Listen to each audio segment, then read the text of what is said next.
네, 오늘 본 강연에서는 자율주행 사회가 앞으로 오고 있다고 하는데 이것을 어떻게 우리가 현명하게 준비를 해야 될지에 대해서 같이 고민하는 시간을 갖도록 해보겠습니다.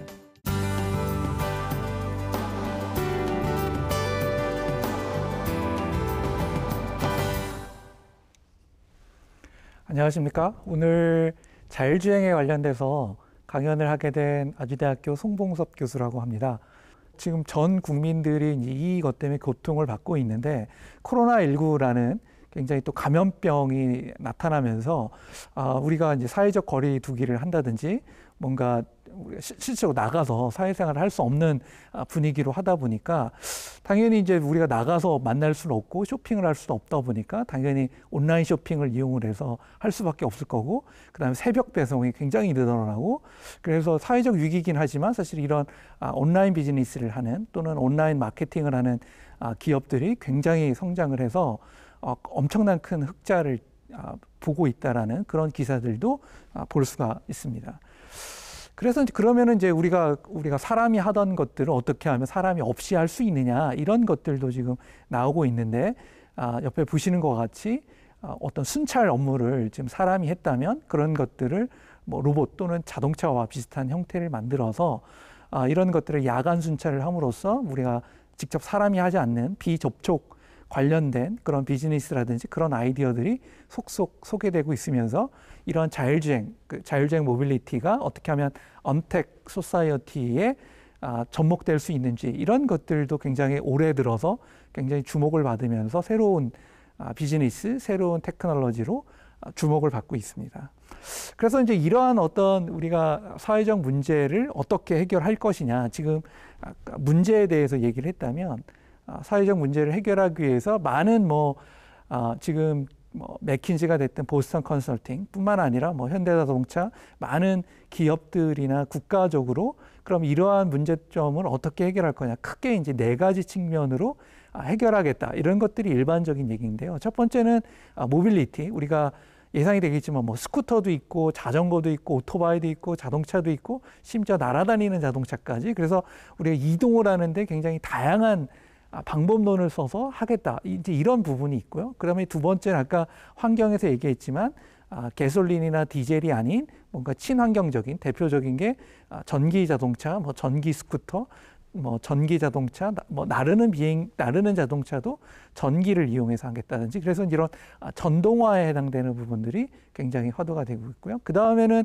우리가 이런 이동하고 있는 이런 것들을 그냥 이동만 하는 게 아니라 이런 정보들을 다 클라우드에다 올려서 굉장히 이런 것들을 모니터링하고, 우리가 스쿠터와 전기 자전거와 그 다음에 렌트카와 그 다음에 버스와 기차와 이런 것들을 다 연결하는 거죠. 그래서 여러분들 이미 사용하고 있으시지만 어떤 내가 A라는 지점에서 B라는 지점을 가고 싶으면 그걸 어떻게 연결해서 가장 효율적으로 갈 것인지, 이런 솔루션들을 제공해주는 앱들을 이미 여러분들이 이용하고 계시는데, 이런 것들을 보통 우리가 커넥티비티, 연결성이라고 얘기합니다. 그래서 이 연결성을 이용함으로써 좀 더 큰 베네핏을 여러분들 고객들한테 주겠다, 이러한 것들도 방법론으로 이용되고 있고, 마지막으로 오토노머스 드라이빙, 오토메이티드 드라이빙, 여러 단어들이 있는데 자율주행이라는 개념으로 이런 것들을 좀 더 효율적으로 하겠다라는 게 있고, 이 4개에 대해서 독립적으로 자생적으로 발전할 수 있고 진화할 수 있겠지만, 가장 아이디어란 것 이 4개가 복합적으로 도입이 돼서 우리가 이러한 이동의 문제, 아까 얘기한 큰 휴지 프로블럼을 효율적으로 풀 수 있을 것이다, 이렇게 이제 예측을 하고 있는 게 대부분 모든 사람들이 공감을 하고 있는 방법론이 되겠습니다. 그러면 이러한 레디컬 솔루션, 이 메카라고 하는 모빌리티, 일렉트리피케이션, 커넥티비티, 오토메이션, 이 4가지에 대한 레디컬 솔루션을 지원할 수 있는 브렉스루 테크놀로지, 굉장히 혁신 기술이 있느냐라는 관점으로 좀 본다면, 우리가 이제 그 혁신 기술에 대해서 또 이름을 많이 들어봤죠. 그래서 제가 영어 스펠링으로 좀 정리를 했는데, A, 인공지능이죠. AI라고 우리가 많이 들어본 것들, 그다음에 B, 그다음에 빅데이터, 많이 들어본 얘기죠. 굉장히 디테일한 AI가 뭐냐, 빅데이터가 뭐냐, 이거에 대한 거는 또 다른 여러분들이 너튜브를 이용하다 한턴 앱을 이용하면 굉장히 많은 정보가 있기 때문에 그런 것들에 대한 것들은 좀 활용을 하시면 될 것 같고요. 그 다음에 저희가 얘기하는 C, 뭐 클라우드라든지 커뮤니케이션, 우리가 5G 많이 들어보셨죠? 5G. 그 다음에 사이버 시큐리티, 대표적으로 블록체인이라는 말 들어보셨는지 모르겠지만 이러한 보안에 관련된 기술들이 굉장히 중요하다고 얘기가 되고 있고, 그 다음에 또 들어보셨는지 모르겠지만 시스템 반도체, 그 다음에 우리가 뭐 핸드폰도 대표적인 이제 시스템 반도체가 되는데, 사실 이제 핸드폰이라는 시장이 아니라 새로운 시장이 아마 만들어질 거고, 그 새로운 시장에 필요한 반도체가 무엇이냐, 뭐 예상이 되겠지만 제가 처음에 얘기한 AI, 인공지능을 좀 지원하는 하드웨어가 존재하겠죠. 그래서 제가 이렇게 나열식으로 ABCD라고 ABCS로 정리를 해서 기술을 나열드렸지만, 이 기술들은 그럼 과연 무엇이랑 연결이 되어 있느냐?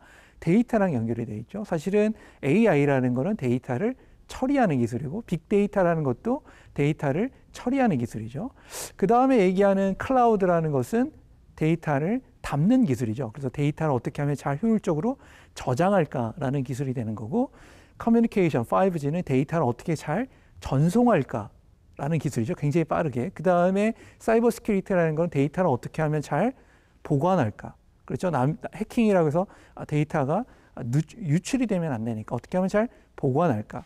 마지막으로 그 시스템 반도체라는 것은 아까 얘기한 것처럼 데이터를 처리하는 하드웨어죠. 우리가 소프트웨어도 존재하지만 하드웨어도 존재하기 때문에 이 데이터를 처리하는 하드웨어 기술의 핵심이 시스템 반도체가 되겠습니다. 그러면 우리가 지금 브레이크스루 테크놀로지라고 하는 것들은 기본적으로 무엇을 기반으로 하는 거냐면 데이터를 기반으로 한다고 할 수 있겠죠. 그래서 사실은 이제 데이터를 기반으로 우리가 무엇을 할 수 있을까, 이런 고민들을 해야 될 거겠죠. 아까 얘기한 그 휴지 프로블럼을 데이터로 해석해야 될 거고, 그 다음에 아까 메카라고 하는 레디컬 솔루션이 데이터와 어떤 관계가 있고, 그 다음에 브룩스루 테크놀로지가 데이터와 어떤 관계가 있을까, 이런 것들을 굉장히 치밀하게 연결을 해야겠죠. 당연히 지금 현재 이제 이쪽 그 스마트 모빌리티 또는 자율주행 모빌리티 이런 쪽 관련해서는 지금 현재 많은 기업들이 자체적으로 이제 데이터를 모으고 있다고 보시면 되겠죠. 그래서 자동차를 만드는 회사는 자동차에서 나오는 데이터를 모으려고 하고 있고, 그 다음에 우리가 흔히 자동차 운전할 때 내비게이션을 쓰지 않습니까? 그러면은 마찬가지로 그 내비게이션을 쓰는 기업들은 여러분들이 이동을 하고 있는 그런 위치 정보들을 모으고 있고요. 그 다음에 여러분이 택시를 콜을 한다든지 그러면 여러분들이 어느 시간대에 어느 위치를 가기 위해서 그 많은 사람들이 모이는지에 대한 정보를 알 수 있겠죠. 또는 렌트카에 대한 업체들도 마찬가지로 그 독자적인 앱을 만들어서 여러분들이 이동하려는 정보를 가능한 한 모으려고 하고 있습니다. 그래서 각각의 많은 뭐 회사가 됐든 그 다음에 공공기관이 됐든 국가기관이 됐든 많은 기관들이 이런 관련된 정보를 각자 모으고는 있다. 그리고 그걸 갖고 뭐 새로운 비즈니스를 하던 새로운 서비스를 하던 새로운 어떤 역할을 하기 위해서 굉장히 부단히 노력은 하고 있다. 그 다음에 두 번째는 이 자동차가 갖고 있는 특수성을 좀 하나 설명을 하려고 하는데요. 그 다음에 데이터가 굉장히 아까 바이오 데이터보다 훨씬 방대하다라는 거죠. 그래서 제가 한 예로 인텔에서 자동차에서 나올 수 있는 데이터가 4테라바이트가 하루에 나온다고 그러면 대략 우리가 차량 10,000대만 고민한다고 그러면 365일 획득을 하면 대략 저희가 14페타바이트에 해당되는 데이터가 나오고요. 이 14페타바이트를 저장하는데 금액이 어떻게 들까 간단하게 산출을 했는데 100기가바이트를 저장하는데 24불이 든다고 그러면은 이거는 우리가 24 곱하기 40을 한 다음에 차량 10,000대니까 차량 10,000대가 10의 4승, 그 다음에 365를 곱하면 금액으로 나오면 어떻게 되냐면은 대략 한 4조 정도의 금액이 산출됩니다. 그래서 우리가 100만 대의 차량을 1년 동안 데이터를 저장하는 비용이 4조 정도가 드는 거죠. 그러면은 우리가 이 데이터라는 게 굉장히 값지다라는 건 알겠지만 이걸 데이터를 계속 우리가 보관할 수 있냐, 계속 우리가 갖고 있을 수 있겠느냐, 이 데이터 자체를 보관하는데도 굉장한 많은 비용이 들기 때문에 그 다음으로 우리가 생각하는 거는 그러면 가치 있는 데이터가 뭐냐, 당연히 예상이 되겠지만 가치 있는 데이터만 모아야 될 거 아닙니까? 그럼 가치 있는 데이터가 뭘까, 이런 고민들을 해야 된다는 거죠. 그럼 이제 가치 있는 데이터를 뭐냐라고 하면 우리가 아까 기술에서 얘기한 것처럼 AI라는 기술을 이용을 해서 굉장히 많은 서비스가 오고 굉장히 좋은 시스템들이 소개될 거라는 것들을 우리가 이미 경험을 하고 있죠. 대표적으로 몇 가지만 말씀드리면 AI라는 기술은 어떤 기술이냐면 입력값이 오면 자동으로 출력값을 내놓는 기술이거든요. 그래서 대표적으로 지금 보시는 것 같이 카메라를 이용해서 앞에 차가 있는 어떤 영상 정보를 주면 그 영상 정보를 갖고 A라는 것은 내 주변에 차가 얼마큼 뭐 20m가 됐든 30m 앞에 차가 있다라는 것을 정보를 만들어내는 거거든요. 입력과 출력을 굉장히 스마트하게 잘 연결해서 해석을 해주는 거다. 이렇게 기술을 이해한다면 이러한 지금 그 영상 인식 관련돼서 AI 기술들이 굉장히 급속도로 발전하고 있고요. 두 번째로는 음성 인식이죠. 그래서 창문을 열어줘 하면 입력값은 지금 제가 얘기하는 이런 음성이 될 거고요. AI라는 것은 그런 음성을 받아들여서 실제 창문을 열어야겠구나라고 해석을 하는 거죠. 그래서 결국 AI라는 것은 입력과 출력을 연결해 주는 거니까 그러면 AI 기술이 꽃피우고 발전하려면 뭐가 있어야 되죠? 입력에 해당되는 데이터는 굉장히 쉽습니다.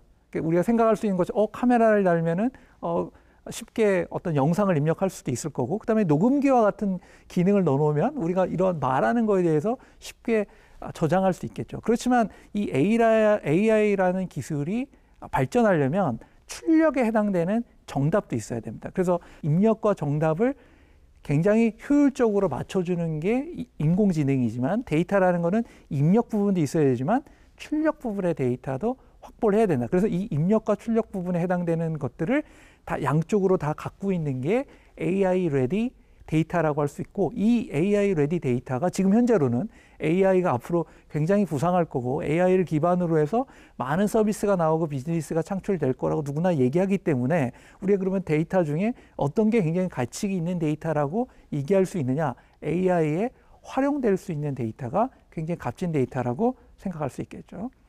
그래서 최근에는 이제 그러면은 이런 기술들을 이용해서 많이 확장될 텐데 대표적으로 어떤 게 있냐면 그러면은 우리가 차를 타면서 굉장히 좀 불편했던 거, 차 사고가 나서 차를 고치면 상당히 차 수리비가 굉장히 좀 들쑥날쑥이잖아요. 그렇죠? 이런 것들을 굉장히 우리가 불편하게 생각하는데 지금 다음과 같이 차량에 대해서 사고가 난 영상을 카메라로 찍으면 그 부분에 대해서 사고 난 부분을 디텍션을 하고 그 다음에 이 사고 난 부분을 교체하는데 얼마의 비용이 드는지를 자동으로 산출해 주는 거죠.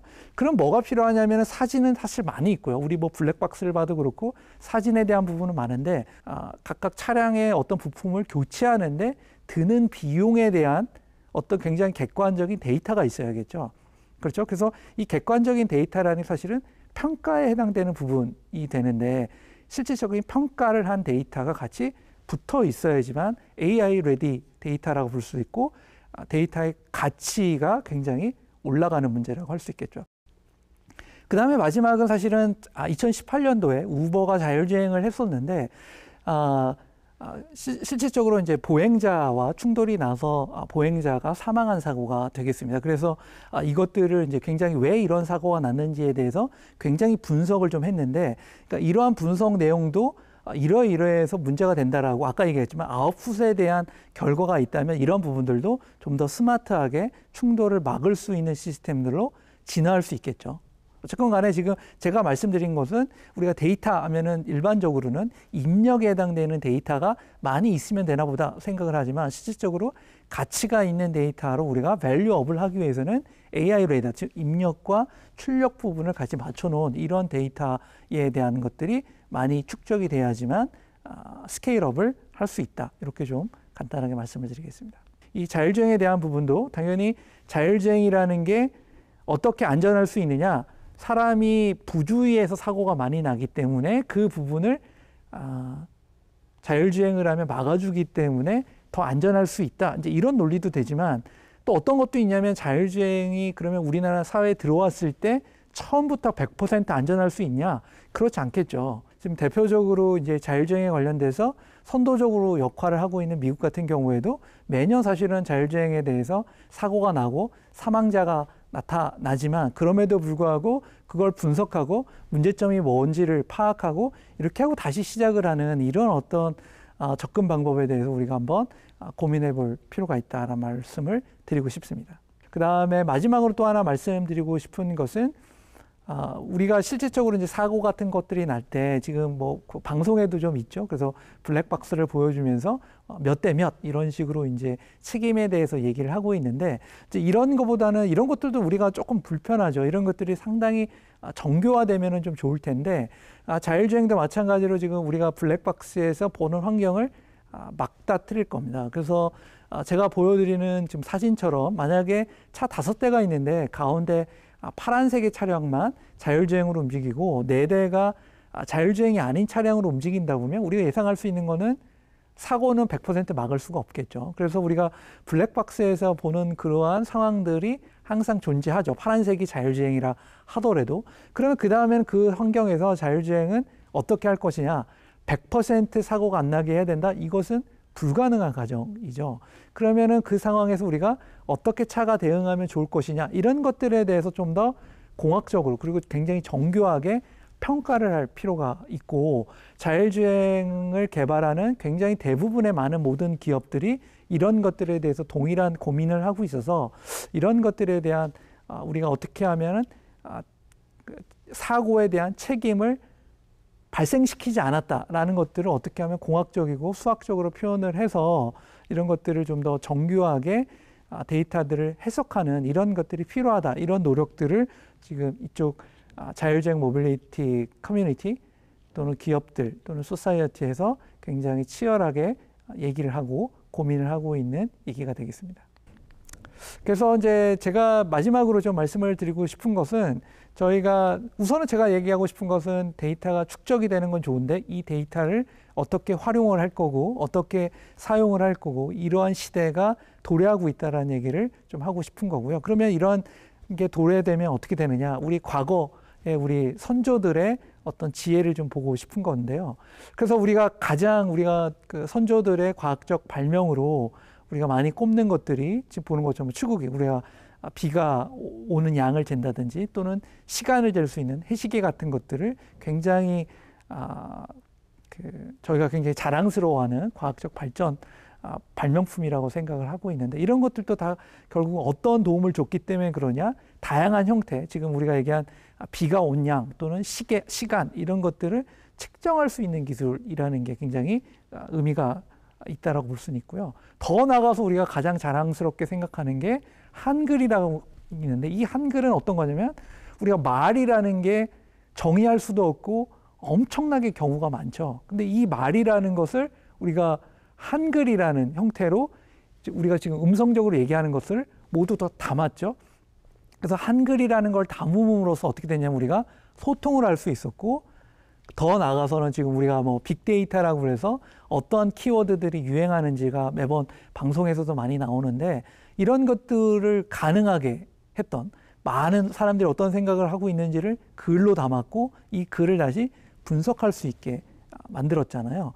그래서 제가 생각할 때는 이 데이터라는 것을 어떻게 해석할 거고 어떻게 평가할 거고 어떻게 담을 거냐 저는 굉장히 어려운 문제라고 생각이 되고 이런 것들을 어떤 전략으로 해야 되느냐 우리나라 선조 특히 세종대왕께서 한글이라는 것을 창제하기 위해서 집현전을 만들어서 우리나라에서 제일 똑똑한 사람들을 모아서 만들려고 했던 것처럼 새로운 어떤 데이터라는 걸 기반으로 한 산업, 데이터를 기반으로 한 사회가 지금 오고 있기 때문에 이런 것들을 새로운 철학, 그 다음에 새로운 가치, 그 다음에 새로운 방향으로 우리가 해야 될 시기라고 생각을 하고 있습니다. 그래서 다시 한번 제가 어떤 솔루션을 주긴보다는 이러한 사회가 크게 앞으로 오고 있고 포스트 코로나 시대를 준비하는 우리로서 어떠한 것들을 체계적으로 좀 준비해야 될지 제 나름대로의 생각 몇 가지를 정리해서 말씀드렸습니다. 그리고 우리 선조의 지혜를 따라서 하는 것도 굉장히 펄스 무버로 갈 때 중요한 전략이 아닌가 이렇게 생각을 말씀드리면서 본 강의를 마치도록 하겠습니다. 네, 감사합니다.